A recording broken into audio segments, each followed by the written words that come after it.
Good morning, good afternoon, good evening, ladies and gentlemen, wherever you may be in the world. Welcome to today's conversation. I'm Sara Jane, one of your hostesses.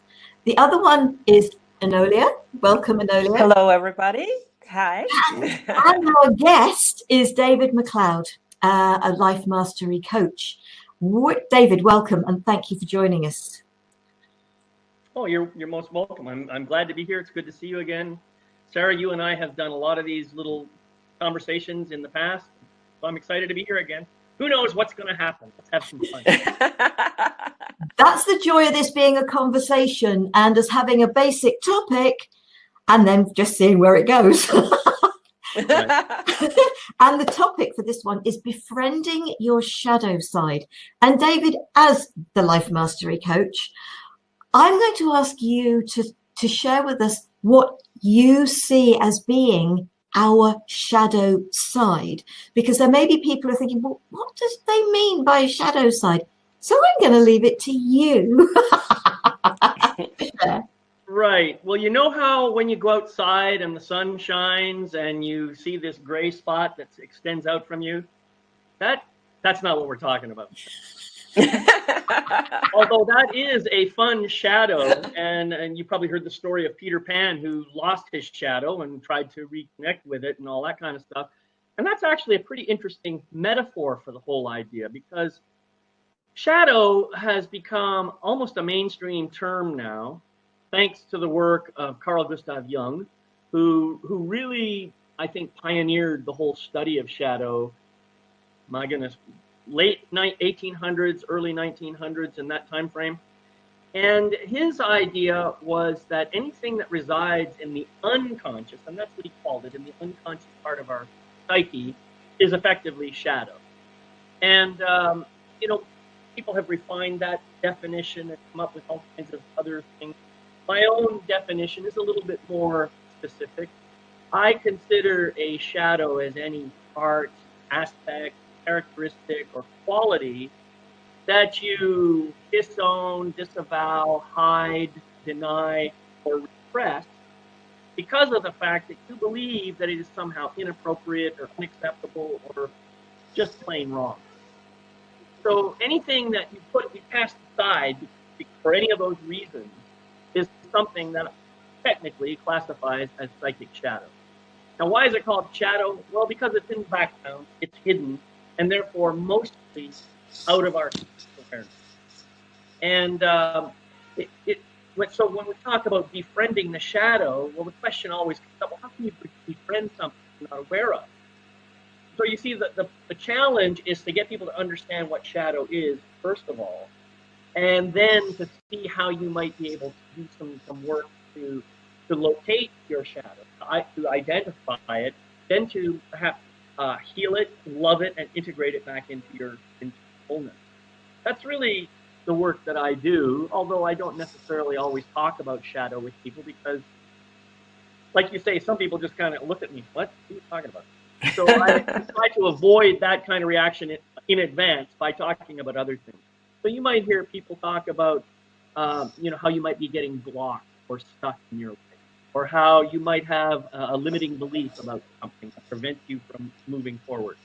Well, limiting beliefs are often the triggers that cause shadows to come into being. And there's definitely a correlation between the two. So, I don't know. I probably went into too much detail there, but that is hopefully helps people to understand. And Enolia, do you want to sort of add anything, bring anything forward from that? No, he's right on point. And what I would add is that, a lot of times people see the shadow side when they look in the mirror and they don't like what they see. I think that is one of the key things for us, because when we look in the mirror, and it's like, oh, I like this about myself, I like that about myself. And then we might take it to a physical place where it's just like, okay, I don't like this. I don't like my arms. I don't like whatever. But that whole key of basically saying, can I say I love you? Can I look at the totality of who I am, say I love you, and love what I see? Can I not only love what I see, but understand that I'm worthy to be here? And so I remember in my past, it was one of those times when I was in corporate and I had gone through a lot of tumultuous scenarios. And I had that one moment. And I think we all do every once in a while, when you look in the mirror and you go, how the hell did I get here? What got me here? What did I do? Why do I deserve this? You know, or should I be ashamed? Or should I feel guilty? And we have that one moment that's a precipice that we are just like, I'm lost. And to me, just like you named it, David, that's that shadow side. And we all have those moments. Have you ever had one of those moments, Sarah? Oh, I lived it. I just lived it permanently. You know, as that child that went through what she went through and who felt unwanted, unloved, not good enough. Sorry, I'm counting my fingers here. You know, totally unworthy of anything. You know, how did I get to the level I got as an area manager in retail? You know, if I wasn't any good at anything, you know, because the truth, but there weren't. But I think I did the opposite. There were times when it was, but Sarah, you are really good at what you do. So why this insecurity? Because I was really good at what I did. You know, because I only tended to do what I was good at. And retail was something that just clicked with me. And so I think I probably did. I had the shadow the whole time because of my insecurities. And I walked around. I was in a suit. I actually had a tie.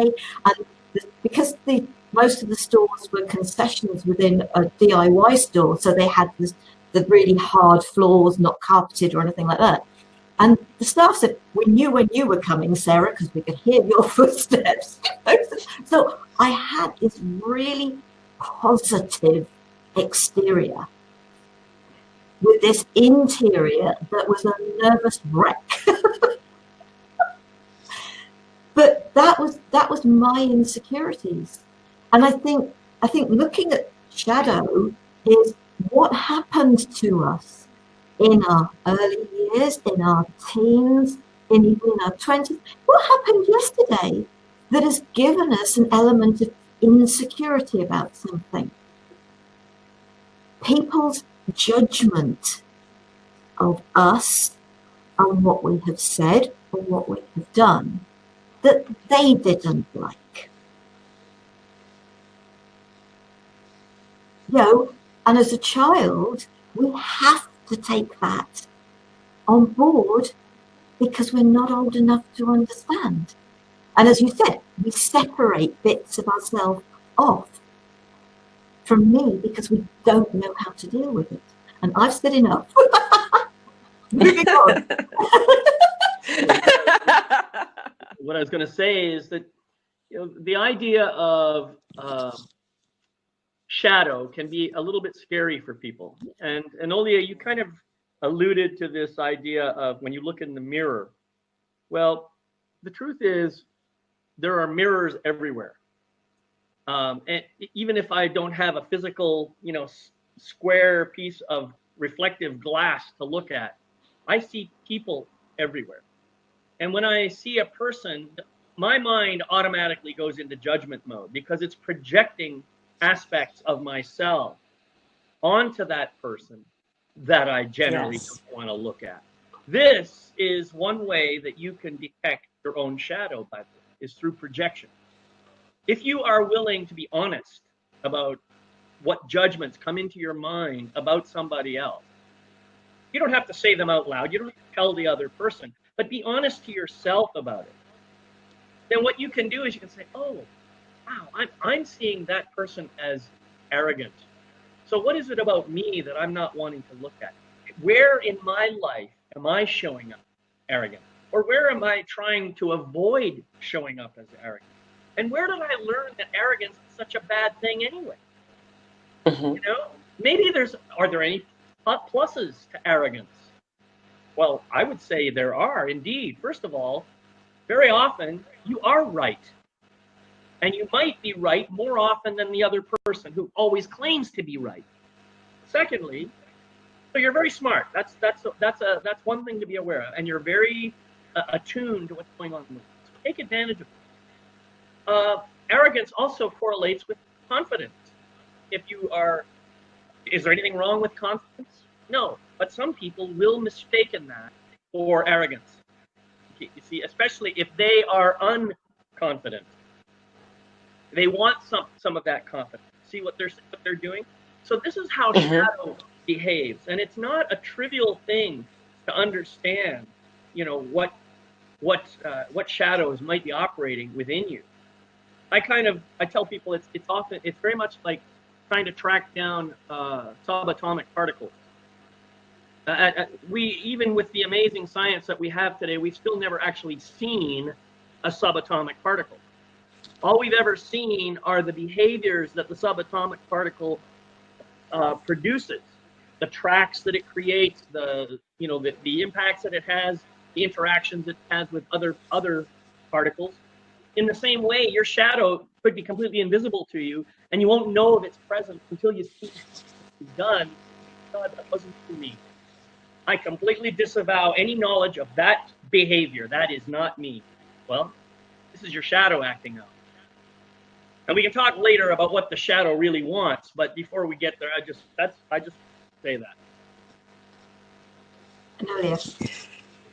So I totally agree with you. And it's interesting because when you sit back and you go, okay, so here's where I am, here's what's been projected onto me, or here's how my judgment is working with me. And you try to dig deep to find out where that is coming from. And so for me, it has always been a point at some time in the past where denial has taken place. Whether I felt denied the right to be loved, or denied the right to hear, or denied the right to speak, or denied the right to see. And that tends to bring forward that shadow part, because then an emotion comes up based on a reaction to that denial. And then that emotion comes up. About if somebody else imposes some kind of a boundary on you and prevents you from showing up as who you really are. Okay. Exactly. Yes. And thank you for clarifying that. And so as you go through that tumultuous and that emotion of reaction based on the projection, or based on the judgment that's taken place, or based on that limiting factor of this is how far we're going to allow you to go, and stop right here. You can no longer be seen, be heard, be loved, be listened to. You know, even that little saying that when you were a child, children are to be seen and not heard. You know, I can see you, but don't you speak. Adults are speaking right now. You know, that has an impact. And we also, and I love to go back to Sarah with this, we have that child within us. So that child's been impacted. You know, the little girl within has been impacted. So let's take denied the right to speak. You know, children are to be seen and not heard. And then now I don't feel I can speak. And that affects me throughout my adulthood. And that's part of that shadow that comes up. I don't feel like I can speak because I've always been told don't speak. And then when I very important, and I just want to highlight this. What you're talking about now is the belief that we create within ourselves as a result of something that happened outside of ourselves. So in your case, you're talking about my voice doesn't matter. What I say doesn't matter. Doesn't matter. Correct. And what we do is we generally translate that even further, because if we have 2 or 3 of those different things, like if my voice doesn't matter, or if my painting doesn't matter, or if my music doesn't matter, eventually we translate that all down to I don't matter. I don't matter. Correct. And that's where when we start believing that, then we start looking for compensatory behaviors to at least fit in and keep other people happy, or at least on a more even keel. So we end up creating these false personas that we wrap around ourselves to keep ourselves protected. But meanwhile, that belief, I don't matter, is still down there deep inside. And it's going to stay there for a long time. And all these compensatory behaviors are going to come out to help you deal with the belief that you don't matter. And you're going to completely forget that you have that belief. So that's really important for people to understand. And so what happens is, as you come into adulthood, you are still engaging unconsciously in behaviors that served you when you were 5 or 6 years old and protected you from the pain that you might have experienced, but no longer serve you as an adult. That's where the real shadow is, and that's the hard part for people to agree with and to understand. But the moment their eyes open, they suddenly get it. And the moment that they don't, and I'm sorry, Sarah, but the moment that they don't, that's called getting in your own way. That's the block. That's the, I don't see it. I don't see it within me. Correct. When you don't, you may be so afraid of what you're going to see that you choose not to see it. Ultimately, exactly. Yeah. I think it's also about labeling things, and I know you and I've had this conversation before, David, because you were talking about arrogance, but people's understanding of that word, it's a label, as you know, as so many things are a label. So is it not about relearning and thinking, okay, these words serve a purpose for me and these words don't? So when we can say, okay, does that word serve any purpose for me? It doesn't matter what other people think. It's about how I feel. And so there are words that can trigger things in us. And those words are likely to be some form of labeling word. But things that we aren't. It's somebody else's perspective. And we were talking about perspective before. Talking about somebody else's perspective from what they've had going on in their lives of us, something they've witnessed from us. But because as a child, we had to listen to other people because we've had to learn. And we're listening to things that actually don't serve us any purpose anymore. To a certain degree, exactly what you were just saying.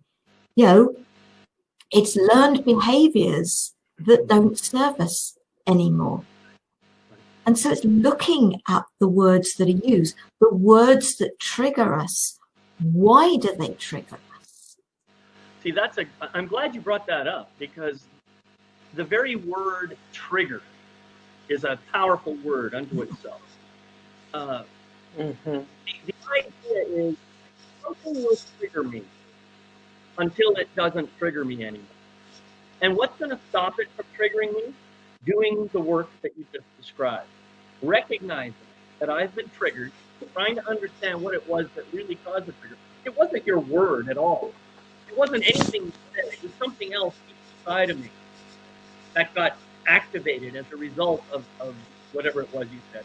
And I got so busy in my ego mind response and my reaction to my argument and my throwing the pans and everything and trying to get you to stop saying things that hurt me, that I wasn't able to look at that.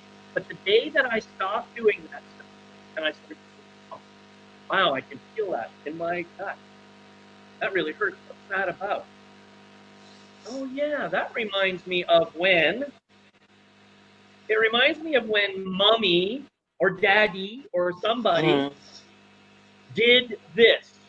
I remember when my dad just smacked me across the side of the head after calling me a little bastard or something, whatever the word is that triggered me. You know, I remember that, and it's like it's locked into my cells. So every time you say the word bastard, that's what comes up for me, but I don't want to admit it. You see, so that's what's going on here, and this is the triggering effect. We all experience it, and of course, I will continue to experience my trigger on that word until I stop, and I can only stop when I do the inner work necessary to heal the wound underneath that trigger. That's what we have to do. So with coming into trigger, it introduces the word fear, because we can't dance around talking about the shadow side and not talking about fear. Sure. So it would be interesting to see how you define fear, because I've always defined it as the set of beliefs that I use as my boundary that my ego feels comfortable operating in. And if you surpass that boundary, and you've now just triggered a fear, because you're beyond my comfort level. You're beyond how my ego feels that it can operate. And once you surpass that, it's like, okay, no, no, no, no, no, no. Back up. Come back behind the boundary. This is where I'm comfortable. This is what feels Right. good. I've always operated here. I'm comfortable. Leave me alone. Get out of my way. I'm afraid I wouldn't do that. That's way out of my comfort zone. So I would venture to ask you, how do you define fears? Is that a good way of defining fear? And then how does fear play in that shadow side? Yeah, that's a great question, and I do agree with your basic idea of fear and ego in a comfort zone. That's a great analogy, actually. Um, the way I have learned it, fear is a response to some kind of external stimulus where we've got this belief somehow that we're in danger. So the danger can be real or it can be completely false. It doesn't matter. The mind can't tell the difference. Real danger, fake. But the point is, our body still reacts the same way. We still have that tensing up of the body. For some people, it's going to be, shutting down and not doing anything. For some people, it might be, run away. It might, and for other people like me who have done a lot of work on stuff, for me, anger is my response. So I respond with anger, which is a pushing kind of outward energy, and so I'm the fight kind of guy. All right. So we all have those reactions, and they're all based on this one emotion, which is fear. So now you ask, how does fear relate to shadow? Well, obviously, the shadow comes into being because of a fear of something that is going to happen. And this is where the ego mind starts to get involved. The ego mind can make up a fear about pretty much anything. And as a matter of fact, that's what it does. It makes up fears constantly. So it'll tell you this bad thing is about to happen. You have to be prepared. Of course, there's about a 99.9999999% chance that is not going to happen, but that doesn't matter. The 0.0000001% chance that it is going to happen is enough to trigger the fear within you. So you want to stay in safe company. This is something that we all have to learn to deal with. I have to recognize, oh yeah, this ego mind is trying to keep me safe in its own dysfunctional, perverted, strange, quirky way. That's what it's trying to do. So what I do when that happens is I say, thank you so much for your awareness and for for looking out for me. And I really, really appreciate it. I actually talk to my ego mind. I've got this now. I'm an adult. I'm an adult and I have adult powers. I don't need you to protect me to this degree anymore. So thank you. Please step back and I'm going to take control. By the way, I do want you to continue alerting me to problems that you see. In other words, I want my ego mind to keep me apprised of danger, but I want to be able to decide whether that danger is something that needs to be reacted to immediately or whether it's something completely safe. Look at it from a perspective. So that's how I look at it. And the only reason I am able to do that is because I have done so much work on my shadow. All right? Like I told you, finding shadows is like finding those subatomic particles. It's hard.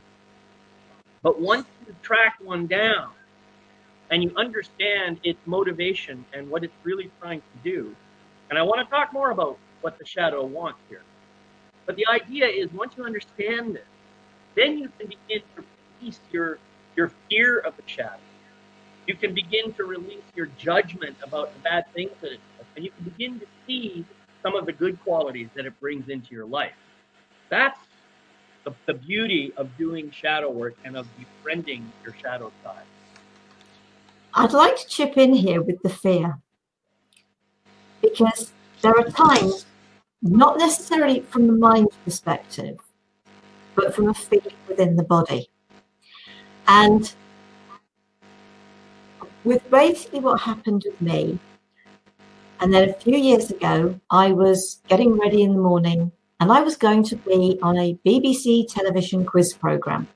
So I was having to fly from locally to me, down on the south coast, all the way up to Scotland, to Edinburgh or Glasgow or one of the others.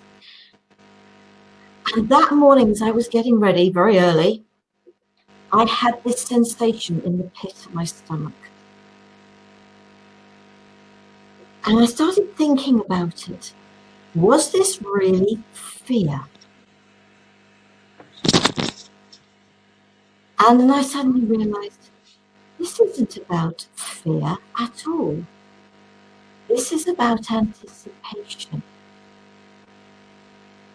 But because of what happened to me as a child, the hospitalization, my parents coming to visit once a week for an hour, every time they appeared, that sensation, I'm way too young to remember, but this is what I'm guessing is the situation.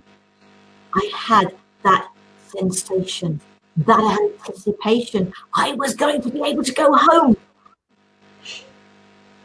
And then they left without me again.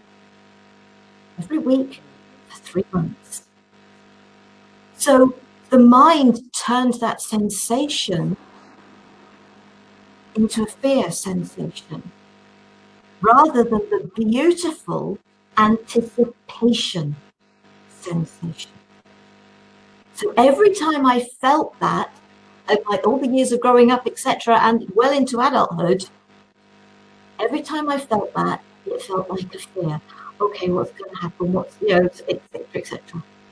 So again, it's looking at things and realizing, and I felt that program gave me a massive gift, because my mind, and actually it was my mind, that was able to make sense of something because of my awareness of what happened in my early childhood. And so we can do that. But fear isn't always fear. Well, that's a really good point. And I'm glad you brought that up. I mean, I think I agree with you in principle.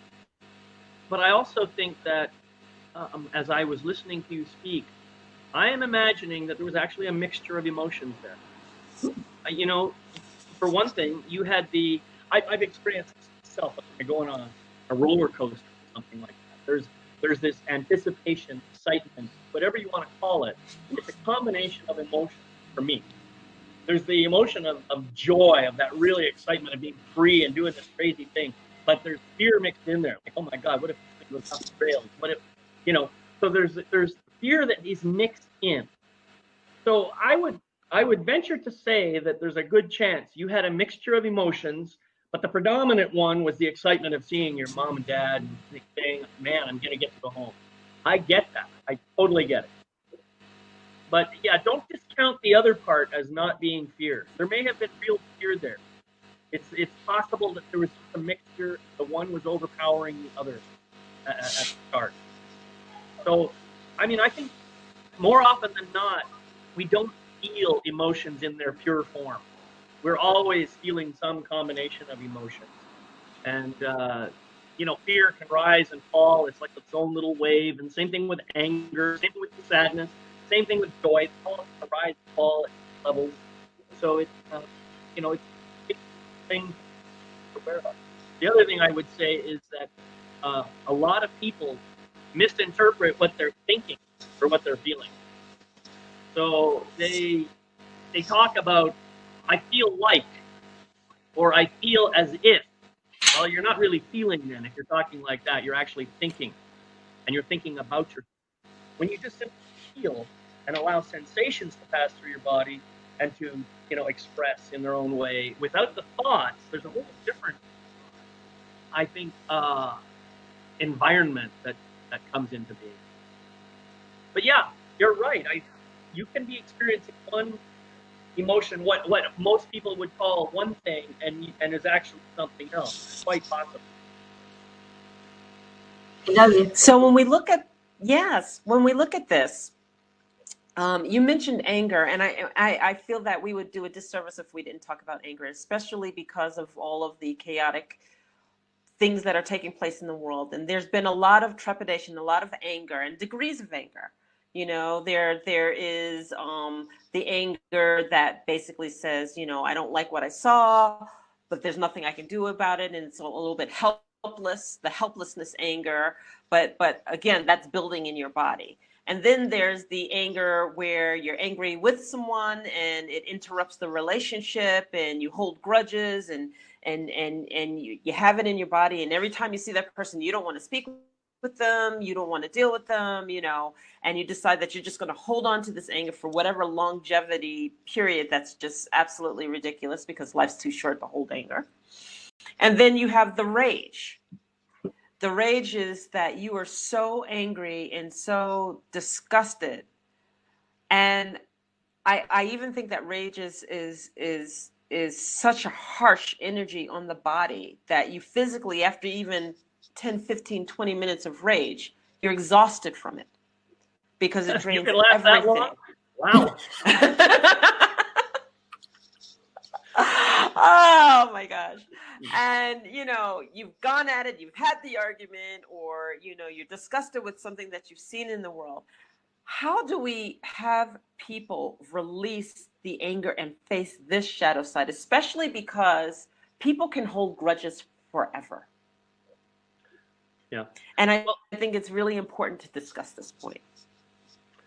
Yeah, I agree. And first of all, I think we have to stop demonizing emotions. That's the first thing. We can't make one emotion bad and some other emotion good. That doesn't serve anybody.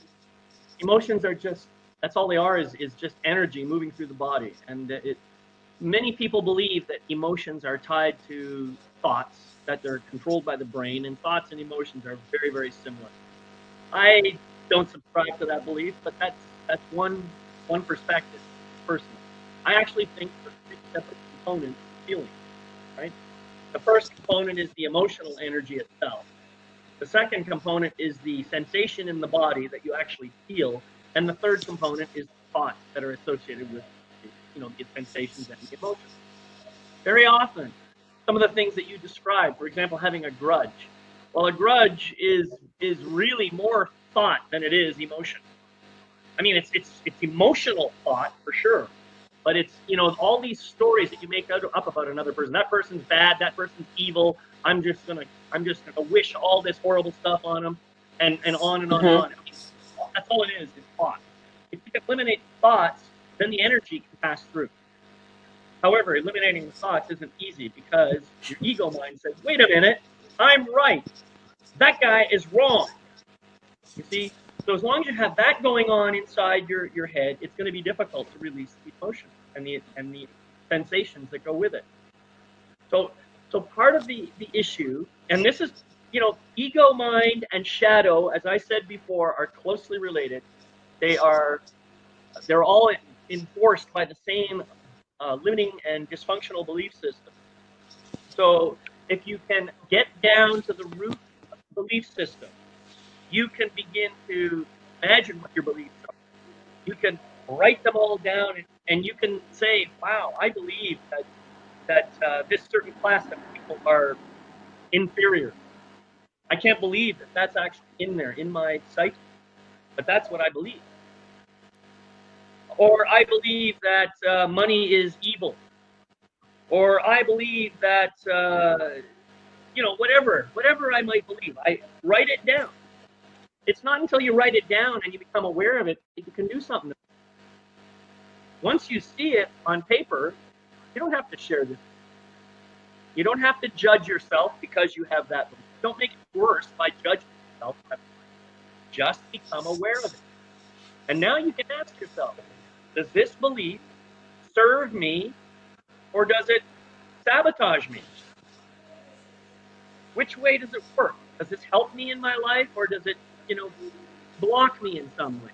If I constantly believe that certain class of people are bad, then how am I going to be able to live my life when one of those people shows up in my life? You see, that's what we have to do, all of us. This is not limited to one small group of people. I mean, everybody on the planet has to do this, and they will do it once their own pain gets high enough that they have no choice to start paying attention to it. That's really what it takes. And so what's going to cause that to happen? I don't know. It depends on the individual. You know, I know for me, it took me 40 years of just a gradual increase in resentment and anger before a wake-up call happened that caused me to take a whole new look at my life and realize that I had to. Not everybody's going to have that experience. Some people will have a different kind of experience. So, you know, don't compare to me. You know, you have to walk your own path. You have to do your own thing. But I do believe that all of us should be reviewing our belief systems on a regular basis. You know, especially if we have harsh beliefs about other people. I think it's also about, have we got harsh beliefs about ourselves? Well, of course. Yes. Really? You know, sort of, and why do we have those beliefs? If we start with ourself, it's like loving yourself. If actually more and more of us were taught and realize just how important it is to love yourself. And if you want to use the word flaws at all, I object to that, because we are perfect. We're born perfect. Okay, there's been rearrangement because of the things we've listened to from other people. We can get back to that perfect that we were born. But love yourself. That's so important. When you truly love yourself, you will bring more of that energy to everyone. So if you have doubts about anything about yourself, and if something triggers, what is it? And we gone back to that word trigger again. What is it? And I've done this. Something's sort of triggered in me. And it was just like, okay, fine, I'm going for a walk. And we have to find our own way. And the more work we've done, I call it inner child, shadow work, whatever you want to call it. I go for a walk and it's just like, okay, listen to myself. Come on, mind. Let a scenario. What was it? What can it hark back to? And it can make so much difference. And you suddenly realize, oh boy, maybe I'm not actually out of order, but maybe I am. So I think I like what you're saying, and I agree with you. And some people are going to resist that right off the bat, because they have a belief that loving myself before I love other people is bad. I cannot do it. It's illegal. It's a violation of God's law. That is the stuff that people are taught at a pretty young age. So, yes, you and I know that it's important for them to learn to love them. But the way I work at it is I check the person. You know, are they even able to go there? If they're not able to go there, then I start working on the outside stuff. Peel away the stuff underneath until they got nothing left but themselves. Now you can love them. But they have to understand, and this is why shadow work is so important. You know, many people believe it's not okay to love myself first. It's not okay for me to put my own needs, you know, on the priority list. Even though Jesus said, love your neighbor as yourself. People still believe that means you got to love everybody else first. And we're taught that. So keep that in mind. Yes, and 100 times yes, love yourself. However, if you have difficulty doing that, let's start by figuring out why you have so much challenge with your existing belief systems, with all your shadows that are acting out, that are causing all this pain in the world. Let's figure out how to stop that. Then, when you see things differently, loving yourself is going to become easy. So good for you, Sarah, for doing that and for encouraging everybody else. I just wanted to, you know, raise a voice for those people who think we're all off our rocker.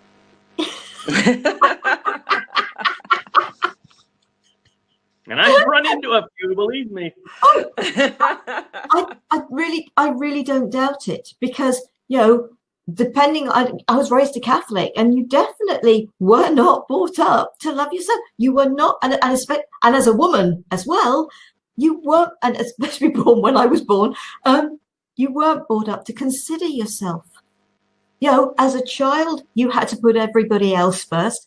As you got slightly older, then suddenly you're meant to become a wife and a mother, and therefore you're meant to put everybody else first then as well. In front of you. So Yes. do you ever get a chance to say, actually, do you know what? It's all right for me to recharge my batteries, to take some time for me, to consider me, and for me to say no. Sit the family down and say, you know what? This is about equal status. Yeah. My time is just as valuable as the rest of your times, you know? So how are we going to work this out together, instead of me playing the martyr role saying, okay, well, mine has to come second because everybody else is important to me. Second? And that's important. Yeah. Well, second in my family. Last in mine. I actually had that sit down. You know, there was a time where, you know, between the kids and dropping off and picking up and the husband and everything else, it's just like, you know, where do I fit? And there are many people who are in relationship and they go, what happened to me in the midst of all of this? And right. You literally have to put yourself of value, equal status with everybody else, and that what you need to do is just as important as everyone else. So let's balance this together and have an open discussion about how we're going to balance it together. Those moments are imperative. But it's also important for men, because, okay, from the generation that I was raised in, the man went out to work to earn the money so that there was the money to be able to live. You know, so it's not just about the women perspective here, it's about the whole perspective. Right. And this is a very important thing. I mean, this is nothing about gender. It's nothing about race or any of that other stuff. It's just about people trying to make their way in the world. That's what it is. If you look, I mean, even it doesn't matter what society you look in. Every society has a kind of a hierarchy, whether they like to admit or not. The kids are at the lowest end, and the kids are supposed to be taught by the adults, correct? And the adults, of course, often teach the kids what they themselves know, including all of their dysfunctional, limiting beliefs. That goes on everywhere on our planet. Everywhere. There is no place on our planet that doesn't happen. Therefore, every single person on this planet is being indoctrinated with dysfunctional beliefs right from the moment of their birth. Now, I'm not going to make this is not to make any parents wrong. It's not to make anybody wrong. And this is just what happens. All right. So part of our collective journey, part of our journey as individuals, is to go through this indoctrination process, maybe lose ourselves a little bit in the process, and then go through the other part of Hero's journey where we come back to the truth of who we are. And that is really ultimately the only purpose that we all have, is to come back to the truth of who we really are. Right? And we're all going to encounter shadows. And I said before I wanted to bring this up. I want to do it now before we shut down. But what do the shadows want? What do these shadow parts of ourselves actually want? And this is something that I have learned as a result of doing many, many different processes with many different people. And I have this part of my process is actually interviewing the shadow. So I do these, it's kind of like voice dialogue stuff, where I get the shadow to speak for itself, the shadow to tell me what it's trying to accomplish. And it might be saying something, well, you know, David is always doing this. I need to keep him in line. I need to protect him. I need to make sure that he's, you know, And so we had this conversation, and I'll take it down right. And when David does what you ask him to do, what do you get for yourself that you really want? This is, I'm asking the shadow now, and the shadow will respond something like, well, I guess I get a sense of satisfaction knowing that he's safe. So what you're telling me is you really are trying to keep him protected. You're trying to keep him safe from danger. Is that right? And if you keep him safe from danger, what do you get for yourself that you really want? Peace of mind. Love. Connection. These are the sorts of answers that I get to with every single shadow I talk to when I take it to a deep enough level.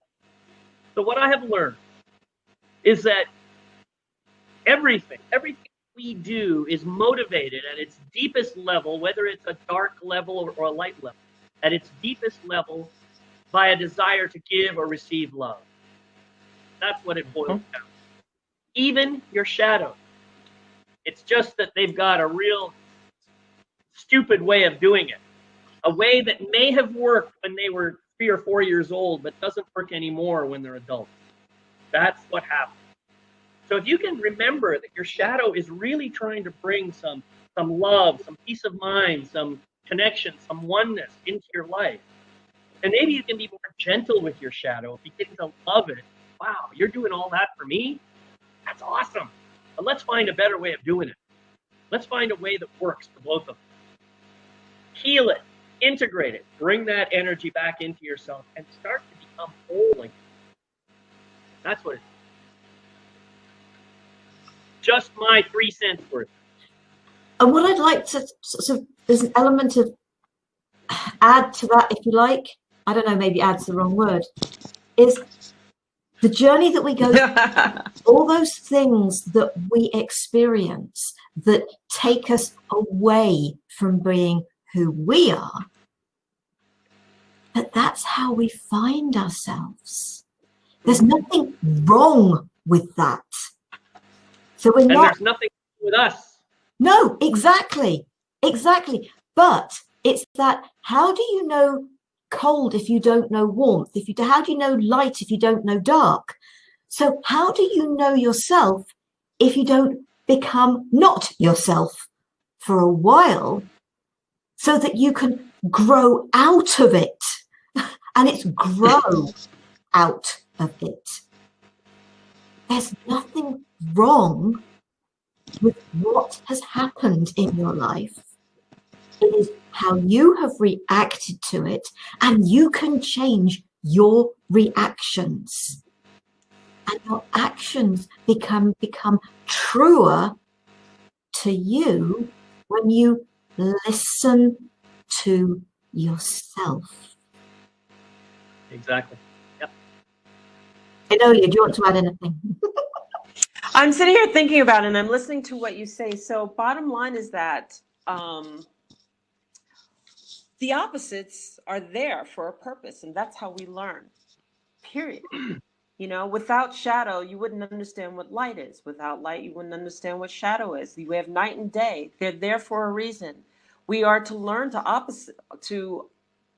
operate in the dark, that the dark is necessary for us to operate. I mean, if you didn't go down, you wouldn't know what being picked up is, you know, and lifting yourself up and having that higher vibration. So you need to experience both. And the bottom line is, shadow or light, we're supposed to have one foot in both, because it's about balance. It's about balance and walking the road of balance and the pathway of life in balance. And balance equates to shadow and light. Yeah, that's beautiful. So that's. Yeah, I agree. I don't think of them as opposites so much as different perspectives on a continuum of values. Because, so for example, you mentioned hot and cold as an example. To me, hot is what, 80 degrees or something like that, or whatever it is in Celsius. For some people, hot is 95 degrees. That's a pretty significant difference in temperature. And when I go from 80 to 95. That's like excruciatingly hot for me, but some people find that very comfortable. See what I'm saying? So it's not that they're good or bad. We shouldn't be putting the value judgments on them. That's for sure. But I think that we need to be aware that temperature goes from like absolute 0 to infinitely high temperature. We don't know what that limit is. And the same thing with dark and light. I mean, how many of us really in this world have ever experienced 100% darkness? I don't think we have. And we probably never experienced 100% light either. So we are, again, on a thermometer of light. It goes from our idea of dark to our idea of light. And it's probably a fairly narrow range of the whole spectrum that's available. See? So, yeah, I agree with you that it's important to be able to experience one and the other in order to know more about ourselves. And that is really what we're talking about here. So, yeah, I would introduce the word probably polarity. Yeah. Yeah. Yeah, I use that word too. However, I'm trying to shift over to a spectrum more than a polarity even. But that's just me. You know, it's mostly been David Hawkins that got me thinking about it. Yeah. I use it from the universal laws, the 7 universal laws. Mm-hmm. So what a great discussion. And I've learned so much. Thank you for just being here and taking the time to share your views and having this beautiful discussion with us. And I just want to share with everybody a few things that are coming up on today's conversation. So on January 30th, we're going to have a meditation, and I'm excited to be leading that meditation here. And it's 9 a.m. PST, 12 p.m. EST, and 5 p.m. UK GMT. No, so the 30th, no, Enolia. No? The 30th is the Wednesday, and it's on Gift of Healing TV. Oh, it's Gift of Healing TV. So it's 7:30. I got it. It's Wednesday. It's a full moon meditation. I love it, David. 7:30 You have GMT. such a busy schedule. What can I say? And that would make it 2:30 EST and 11:30 PST. Yeah. Okay. I got the times reversed because on January 8th, Sara and I will be co-hosting together, and we will not have a guest. And it'll be the two of us talking about open to who you are. That's correct? And yeah. Do you want to do the time, Sara? That's Friday, and that is 12 p.m. EST. Okay. So yeah, 5 p.m. GMT. So yes, and 9 a.m. PST. Yeah. Okay, we got it. Time zone differences here. But we're excited to have everyone. So if you have the opportunity, again, that's January 30th for the meditation. And you can go to Gift of Healing TV and see the time, just in case we confused you. And then we have January 8th, Open to Who You Are with Sara and myself. So, David, thank you so much again for being with us. And do you want to share a little bit about how people can connect with you? Yeah. So in case you didn't catch, my name is David McLeod. I am your life mastery coach. I'm also a shadow shaman and a magnificence mentor. Those are 3 of the things that I like to do. You can find me on yourlifemasterycoach.com. It's one word, yourlifemasterycoach.com. And I'd love to connect with you. David's bio is on the today's conversation page on Gift of Healing TV, giftofhealingtv.com. So please feel free, go and check out David's bio, and actually Enolia's and mine as well. So as well. And David's also on Enolia.live. I like to share all of our guest hosts, their bio and their information on my website. So you're there. And as well as this episode will be there too, as well as on today's conversation at Gift of Healing TV. Great. So with that said, this has been another episode. And I would just like to say aho, Sara Jane. Namaste, folks. Take care. Stay well. Be safe. David, thank you so much for joining us. And I'm sure we will have you back at some stage. All right, Yes. well, thank you. Love, light, and blessings on your journey. Love, peace, and light, folks. Namaste. Bye-bye. Bye-bye.